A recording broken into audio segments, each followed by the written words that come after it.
ఆ పార్టీ నాయకులుగా మీరు అలా అలాగే చెప్పినా why not నేనేమంటానంటే 170? పురుషోత్తం రెడ్డి గారు, ఇది రాజకీయ పరంగా చేసినా కూడా సో బడుగు బలహీన వర్గాలకి దక్కాల్సిన పీఠం, సో ఆధిక్యం ఖచ్చితంగా దక్కాల్సిన అవసరం ఉంది అనేది నేను భావిస్తాను సార్. పురుషోత్తం రెడ్డి గారు మీరేం చెప్తారు? ఇదొక అంశం అయితే ఇప్పటివరకు మనం మాట్లాడింది. పార్టీలు ఇక్కడి నుంచి అక్కడికి వెళ్ళిన వాళ్ళకి జరుగుతున్న భంగపాటు గురించి కూడా ఒకసారి ప్రస్తావించాల్సిన అవసరం ఉంది. వెంకటగిరి అవ్వచ్చు, ఉదయగిరి అవ్వచ్చు, అలాగే నెల్లూరు రూరల్, ఈ ముగ్గురు నాయకులకి అక్కడ సీట్ లేదు, ఆ అవకాశం కూడా లేదు అనేది వినిపిస్తోంది. సో దీన్ని ఏ రకంగా చూడాలి? అంటే వీళ్ళు మాట్లాడుతూ ఉంటారు వైఎస్ఆర్సీపీ నాయకులు, సో వెన్నుపోటుకి బ్రాండ్ అంబాసిడర్ చంద్రబాబు నాయుడు అని, లేకపోతే అక్కడికి వెళ్ళిన వాళ్ళకి ఎలాంటి ఇది ఉండదు అనే దానికి ప్రస్తుత పరిస్థితులు కూడా ఓ ఉదాహరణగా కనిపిస్తున్నాయి కదా. సో పార్టీ మారేటప్పుడు చెప్పే తీపి కబుర్లు, తీపి మాటలు ఏవైతే ఉన్నాయో ఎన్నికల ముందు అన్నీ అవి ఫేడ్ అవుట్ అయిపోతున్నాయి.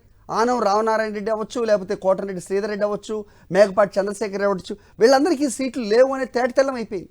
సో ఇలాగ వెళ్ళే వాళ్ళకి అంటే ఇంతకుముందు కిరణ్ గారు చెప్పిన సమీకరణాలు ఏ విధంగా ఉంటాయి? ప్రస్తుతం జనసేన తెలుగుదేశం పార్టీలోనే అంతర్గతంగా ఎవరెవరు ఎక్కడి నుంచి పోటీ చేయాలనేది క్లారిటీ లేదు.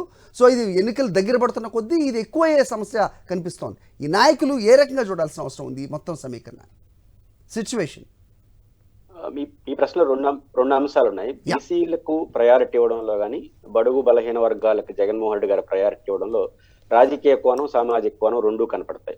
రాజకీయ పార్టీ అయిన తర్వాత రాజకీయంగా లాభ నష్టాలు చూస్తాయి, దాంట్లో ఏం తప్పు కాదు. కానీ తీసుకున్న నిర్ణయం వల్ల సమాజానికి ఎంత ప్రయోజనం ఉంటుంది, బడుగు బలహీన వర్గాలు ఏ మేరకు కొంత ముందడుగు వేస్తారనేదే ప్రామాణికంగా ఉండాలి. 2019 ఎన్నికలకు ముందు, అంటే ఒక నెల ఎలక్షన్ ముందు తిరుపతిలో ఒక సమావేశం పెట్టినప్పుడు నేను రాయలసీమ ఉద్యమ ప్రతినిధిగా హాజరయ్యాను. అదే మొదటిసారి జగన్ గారిని కలవడం, అదే చివరిసారి కూడా ఇప్పటి వరకు. ఆ సందర్భంగా నేను ప్రస్తావించింది ఏంటంటే, రాయలసీమకి కోస్తాకు మధ్య అభివృద్ధిలో వ్యత్యాసం ఉంది, మేము వెనుకబడి ఉన్నాం. మీకు కూడా తెలుసు, రాయలసీమ వ్యక్తిగా ఐక్యరాజ్య సమితి డాక్యుమెంటేషన్ తీసుకొని అక్కడ ఎంతమంది పిల్లలు బలహీనంగా పడుతున్నారు, ఇక్కడ ఎంతమంది బలహీనంగా పడుతున్నారు, ఈ ఇన్బ్యాలెన్స్ అయిన ఈ వాతావరణాన్ని బ్యాలెన్స్ చేయాలన్నా మీరేమో సంక్షేమ పథకాల వైపే ఫోకస్ పెడుతున్నారని నేను అడిగాను. అడిగినప్పుడు ఆయన ఇచ్చిన సమాధానం ఏంటంటే, ఎట్లయితే ప్రాంతాల మధ్య ఈ అసమతుల్యతను గురించి మనందరూ బాధపడుతున్నామో దాన్ని సమతుల్యత చేయాలి, కులాల మధ్య, పేదల ధనికుల మధ్య ఉన్న అసమతుల్యతను కూడా సమతుల్యత చేయడం ప్రధాన బాధ్యత కదా. నా పాదయాత్రలో నేను ఇది గమనించాను. అందువల్ల సంక్షేమ పథకాలన్నా ఇంకోటైనా వాళ్ళకు ఒక ఆర్థిక స్థేయుత, పదవుల్లో అవకాశాలు ఇచ్చినప్పుడు మాత్రమే ఆ సమతుల్యతకు పునాది పడుతుంది. పునాది బాగు చేసేసామని చెప్పడం, పునాదులు పడితే ఆ పునాదుల నుంచి మనం అభివృద్ధి చెందుతాం. కాబట్టి ఆయనకి పాదయాత్ర నుంచే ఈ కాన్సెప్ట్. చాలా మంది 24 ఎన్నికల్లో జగన్ గారిని గెలవడానికి బీసీ కార్డు వాడుతున్నాడా, ఎస్సీ కార్డు వాడుతున్నాడు అంటున్నారు, కానీ అది ఉండొచ్చు. ఎలక్షన్ లో ప్రతి పార్టీకి గెలవడం కోసం ప్రయత్నం చేస్తుంది. ఆయనకు ఒక కాన్సెప్ట్ కూడా ఉంది. ఆ రోజు 2019 ఆయన గెలవలేదు, ముఖ్యమంత్రి కాబోతున్నాడు. ఆ రోజు నాకు ఇచ్చిన సమాధానంలో ఎట్లయితే ప్రాంతాల మధ్య సమతుల్యత సాధించాలనో, కులాల మధ్య, పేదల ధనికుల మధ్య కూడా సమతుల్యత రావాలి కదా, అది కూడా సామాజిక న్యాయంలో భాగంగా ఉండాలి. నేను పాదయాత్రలో గమనించాను అది. కాబట్టి దీన్ని నేను ఫోకస్ పెట్టాలనుకుంటున్నాను అనే మాట నొక్కి చెప్పాడు. అది 5 ఏళ్ళలో మనకు కనిపిస్తుంది. అయితే పురుషోత్తం రెడ్డి కావచ్చు. Sorry to interrupt. అంటే చాలా మంది నాయకులు ఇలా చెప్తూ ఉంటారు సార్, కానీ మీరు చెప్పాల్సింది ఏంటంటే, అప్పుడు చెప్పిన దానికి ఇప్పుడు చెప్పిన దానికి ఆయన మాటలో కానీ లేకపోతే చేసిన దాంట్లో ఏదన్నా తేడా, వ్యత్యాసం ఉందా? చెప్పిందే చేస్తూ పోతున్నారా? 2019లో మాతో అన్న మాటలు 2 పాయింట్లు నాకు కనిపిస్తుంది. ఒకటి, రాజ్యసభ సీట్లు ఇచ్చినప్పుడు ఎవరైనా ఊహించామా అట్లా ఇవ్వడం? రాజ్యసభ సీట్లు అంటేనే కోటీశ్వరులకు ఇస్తారనే భావన ఉంది.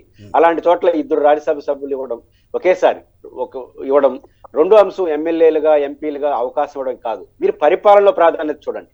ఇప్పుడు గ్రామ సచివాలయాల్ని ఒక విప్లవాత్మక నిర్ణయంగా నేను చూస్తాను. ఆ పదం పెద్దదైనా కూడా వాడతాను. ఎందుకంటే ఒకప్పుడు ఒక పథకం కావాలంటే వైసీపీ వాళ్ళు ఉంటే మా రాయలసీమలో రెడ్డిల దగ్గర పోవాల్సిందే, ఒక గ్రామ పెద్ద రెడ్డి దగ్గర పోవాల్సిందే, తెలుగుదేశం ఉంటే కమాయిన్ దగ్గర పోవాల్సిందే, రాయలసీమ, నెల్లూరు ప్రాంతాలు.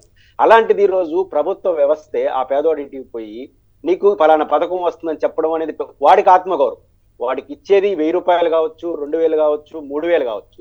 ఇస్తున్న పద్ధతి ఏంటి? గతంలో పెత్తందారుల ఇంటి దగ్గరికి ఆ పేదవాడు వెళ్ళాలి. ఈ రోజు ఆ పేదవాడి ఇంటి దగ్గరికి ప్రభుత్వ వ్యవస్థ, ఒక ఆ ఊర్లో రెడ్డో, నాయుడో, ఇంకోటి కాకుండా వెళ్ళి ఇది నీ సంక్షేమ పథకం అని చెప్పడం అనేది, అది ఎన్ని రూపాయలు అనేది నా పాయింట్. వాళ్ళకి ఒక ఆత్మగౌరవం. కానీ జగన్మోహన్ రెడ్డి గారి పరిపాలన ఈ 2 నాకు కనిపిస్తాయి. ఒకటి, వాళ్ళకి ఎమ్మెల్యేలకు అవకాశం ఇవ్వడం కాదు, రాజ్యాధికారుల అవకాశం ఇవ్వడమే కాదు, పరిపాలన ప్రాధాన్యతలో కూడా సంక్షేమ పథకాలు, గ్రామ సచివాలయాలు, వాలంటీర్ వ్యవస్థ కింది వర్గాల వారికి చాలా పెద్ద వెసులుబాటు ఇచ్చింది. ఎవరో పెత్తందారుల ఇంటి చుట్టూ తిరగడం కూడా తన చుట్టూ ప్రభుత్వం తిరిగే ఏర్పాటు చేయడం పెద్ద రెవల్యూషన్. ఆ పాయింట్ ఆఫ్ వ్యూలో అది ఈ రోజు ఆయన ఆసక్తిగా మారింది. ఖచ్చితంగా జగన్మోహన్ రెడ్డి గారిలో ప్రయారిటీస్ లో కానీ, పదవులు ఇవ్వడంలో కానీ ఆయన ఒక మంచి ప్రాధాన్యత తీసుకున్నాడు. దాన్ని ఏదైతే పాదయాత్రలో గమనించాడో ఎలక్షన్ దాన్ని 24 వరకు కూడా కొనసాగిస్తున్నాడు. అది ఖచ్చితంగా ఆయనకి రాజకీయంగా కూడా మంచిది, సమాజానికి ఉపయోగపడుతుంది. ఇది మొదటి పాయింట్. రెండోది తెలుగుదేశం వైసీపీ ఇక్కడ కొంత చర్చ నడుస్తుందంటే ముఖ్యమంత్రిని చూసి కదా ప్రజలు ఓట్లేస్తారు, కాబట్టి ఎమ్మెల్యేలని ఎంపీలు ఎందుకు మార్చాలి, కాబట్టి మార్చాల్సిన అవసరం లేదు, మార్చదలుచుకుంటే ముఖ్యమంత్రిని మార్చేయండి అని చెప్పి ప్రతిపక్షాలు ప్రధానంగా తెలుగుదేశం పార్టీ ఆరోపిస్తుంది. ఇక్కడ నాకు లాజిక్ గా కరెక్ట్ కాదనిపిస్తుంది ఆ వాదన. ఎందుకంటేనంటే మీ గమనంలో పెట్టుకుంటే ముఖ్యమంత్రిని చూసే 95% ప్రజలు ఓట్లేస్తారు. నో డౌట్ 95% ఓట్లు వస్తాయి. ఒక 5% ఓట్లు ఆ ఎమ్మెల్యే అభ్యర్థిని చూసి, ఎంపీ అభ్యర్థిని చూసి కూడా ఓటేస్తారు. ఇది లాజిక్ గా కరెక్ట్. కాబట్టి ఇప్పుడు మార్చాలనుకుంటే ఎవరిని మార్చాలని అనే చర్చ చేస్తారు. ఇక్కడ లాజిక్ ఎక్కడ మిస్ అవుతున్నాయంటే తెలుగుదేశం పార్టీ ముఖ్యమంత్రిని చూసి 90% ఓట్లేసేది కరెక్టే, కానీ అభ్యర్థిని చూసి 5%. కానీ ఆ అభ్యర్థి నెగిటివ్ రోల్ పోషించినప్పుడు ఆ అభ్యర్థి పట్ల ప్రజల్లో వ్యతిరేకత వాడు చెడగొట్టేది 50% ఓట్లు చెడగొడతాడు. కాబట్టి ఇప్పుడు జగన్మోహన్ రెడ్డి గారు తీసుకున్న లాజిక్ అది. ఇప్పుడు ముఖ్యమంత్రిని మార్చాలి కదా అని మాట్లాడే పార్టీలు, చంద్రబాబు నాయుడు గారు 2 సార్లు ముఖ్యమంత్రిగా ఉండి అధ్యక్షుడు ఓడిపోయినారు కదా. 2009లో ఒకసారి, 2014లో, అంతకుముందు 2004లో ఒకసారి. అప్పుడు ముఖ్యమంత్రి చంద్రబాబు నాయుడుగా మార్చేసి 2014 ఎన్నికలు పోయినారా? అసలు పవన్ కళ్యాణ్ గారు అయితే పార్టీ పెట్టినప్పటి నుంచి ఆయన ఎమ్మెల్యే గెలవలేదు. అంటే ఆయన మార్చేసి మనోహర్ గారును, నాగబాబు గారిని పెట్టి ఎలక్షన్ పోతాడా? కాబట్టి ఈ 3 పార్టీలు ప్రధానంగా ప్రాంతీయ పార్టీలు లీడర్షిప్ ఉంటాయి. కాబట్టి వాళ్ళిద్దరూ ఆ సూత్రం పాటించాలిగా. మీరు ఓడిపోయినప్పుడు ఏ రేవాళ్ళని పెట్టారా? కాబట్టి జగన్మోహన్ రెడ్డి గారు మారుస్తున్నారంటే ఖచ్చితంగా ఆ పార్టీకి అది ప్రయోజనకరంగానే ఉంటుంది, అది మంచి నిర్ణయం, రాజకీయంగా మంచి. తెలుగుదేశం పార్టీ ఎట్లా ఇస్తుంది, తెలుగుదేశం పార్టీ ఎట్లా చూస్తుందంటే జగన్మోహన్ రెడ్డి గారు తీసుకున్న నిర్ణయం తర్వాత అటు మార్పులు చేర్పులు ఏం జరుగుతాయా అవన్నీ చూసిన తర్వాత మనం స్టార్ట్ చేద్దాం అనుకుంటున్నారు. అంటే ప్రత్యర్థి యొక్క బలహీనతల ఆధారంగా చేసుకుని పోదాం అనుకుంటున్నాడు. జగన్మోహన్ రెడ్డి గారు ప్రత్యర్థి బలహీనతలు కాకుండా తన బలాన్ని చూసుకుంటున్నాడు. ఇది ఖచ్చితంగా ఒక మంచి స్టెప్. ఎందుకంటే మీ బలహీనతను బట్టి నేను ఆలోచించడం కాదు, నా బలం ఆధారంగా చేసుకుని నేను రాజకీయాలు చేస్తేనే సస్టైన్ అవుతుంది. ఇప్పుడు భారతీయ జనతా పార్టీ ఉంది, వాళ్ళు కాన్ఫిడెంట్. ఇప్పుడు కిరణ్ గారు ఉన్నారు, రేపు తెల్లారితే ఏమైనా బీజేపీ తెలుస్తుందా?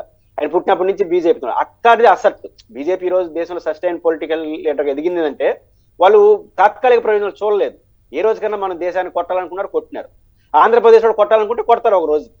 కానీ అది రాజకీయాల్లో అది నేను కిరణ్ గారు ఏకీభవించారు, కానీ నేను కూడా అదే చెప్పడానికి ట్రై చేస్తున్నాను. బీజేపీ మిగతా రాష్ట్రాల్లో దేశవ్యాప్తంగా ఏదైతే మెథడాలజీ వాళ్ళ ఇది ఎక్సర్సైజ్ చేస్తూ ఉందో అది ఆంధ్రప్రదేశ్లో కరువైంది అనేదే నా పాయింట్. రవికిరణ్ గారు ఒప్పుకోరు, కానీ పురుషోత్తం రెడ్డి మాలాంటి వాళ్ళు కూడా మొదటి నుంచి బీజేపీ విషయంలో చెప్తుంది ఏంటంటే 2 పార్టీలు ప్రధాన పార్టీలుగా ఉన్నప్పుడు 3వ పార్టీ ఎదగడానికి కొంత సమయం పడుతుంది. అందులో దక్షిణాది రాష్ట్రాల్లో కులాలు ఇవి ఉన్నాయి, మన రాష్ట్రంలో మన దేశంలో బలహీనతలు. కానీ రవికిరణ్ గారైనా బీజేపీ సరే, మనకున్న స్వేచ్ఛ. రవికిరణ్ గారు అన్ని ఇక్కడ చెప్తాడు, వాళ్ళ పార్టీ మీటింగ్ లో చెప్తాడు అన్ని విషయాలు. ఇక్కడ కొంచెం పొలైట్ గానే చెప్పాల్సి వస్తుంది. బట్ పాయింట్ ఏంటంటే బీజేపీ వేస్తున్న అడుగులు నాకు కూడా ఆ పార్టీని బ్రహ్మాండంగా ముందుకు తీసుకెళ్లి అడుగులు కాదు. మిత్రపక్షాలతో పొత్తుల విషయంలో వాళ్ళు చాలాసార్లు చెప్పారు, తెలుగుదేశంతో వాళ్ళు వ్యవహరించిన ఆ పొత్తుల వల్ల మేము నష్టపోయినామని చాలా సందర్భాలు చెప్పారు. అట్లాంటి ప్రయోగాలు ఆంధ్రప్రదేశ్ లో ఆ పార్టీ చేయాల్సిన అవసరం లేదు. ఎందుకంటే ఆంధ్రప్రదేశ్ సంబంధం లేకుండా దేశంలో అధికారంలోకి వచ్చేస్తున్నారు. ఆ గ్లామర్ను ఉపయోగించుకొని మెల్లిగా కానీ అడుగులు వేసుకుంటూ సస్టైన్ అడుగులు వేసుకుంటే ఖచ్చితంగా ఈ 2 పార్టీలకు ఆల్టర్నేటివ్ బీజేపీ అవుతుంది. ఈరోజు కాంగ్రెస్ పార్టీకి అవకాశం లేదు కాబట్టి. బట్ వాళ్ళు ఎందుకు అప్పుడప్పుడు తొందరపడి పొత్తుల ఎలక్షన్లో పొరపాటు చేయడం వల్ల ఆ పార్టీ డీగ్రేడ్ అయిపోతా ఉంది. అది ఆ పార్టీ గుర్తిస్తే ఆ పార్టీ కూడా మంచి భవిష్యత్తు ఉంటుంది. 3వ పార్టీ అవసరం కూడా ఉంది రాష్ట్రానికి. 2 పార్టీల మీద దోబూచడం, 3వ పార్టీ ఉంటే ఇద్దరు ఒళ్ళు దగ్గర పెట్టుకొని పనిచేస్తారు కదా. ఈ 3వ పార్టీ వచ్చేస్తుంది మన స్థానంలో, అది కరెక్టే. ఆ విషయంలో నాకేమి భిన్నాభిప్రాయం లేదు. ఖచ్చితంగా జగన్మోహన్ రెడ్డి గారు చెప్తున్న స్టెప్స్ కరెక్టే. మన శ్రీనివాస్ గారు ఉన్నారు కాబట్టి నేను ఒక పాయింట్ అయితే నొక్కి చెప్పదలుచుకుంది, ఈ ఎమ్మెల్యేలు ఎంపీలు మార్పులు చేర్పుల విషయంలో తీసుకున్న నిర్ణయాల్లో ఒక నెగిటివ్ అన్న కానీ ఒక గమనించాల్సిన విషయం ఏంటంటే వీళ్ళు ఇంత మార్చుకున్నా కూడా, కిరణ్ గారు కొన్ని చోట్ల చెప్తున్నాడు వైసీపీలో అసంతృప్తి అని, అది చాలా మైనర్ అంటాను గతంతో పోల్చుకుంటే. అట్లాంటి వాతావరణం కొత్త ఉందంటే నా పాయింట్, స్పెసిఫిక్ పాయింట్ ఏంటంటే వాళ్ళ పట్ల ఎంతో కొంత పార్టీ యంత్రాంగంలో వ్యతిరేకత వచ్చి ఉండాలి. అట్లాంటి వ్యతిరేకత ఉంది కాబట్టి మార్పును స్వాగతిస్తున్నారు జగన్మోహన్ రెడ్డి గారి వైపు నుంచి. అట్లాంటి వ్యతిరేకత కేడర్లోనే ఉందా, వాళ్ళ వ్యవహార శైలి వల్ల ప్రజల్లో కూడా ఉందా? కేడర్లో అసంతృప్తిని 2 నిమిషాలు పోగొట్టవచ్చు, ఆయన మార్చేస్తే ఒక పని అయిపోతుంది.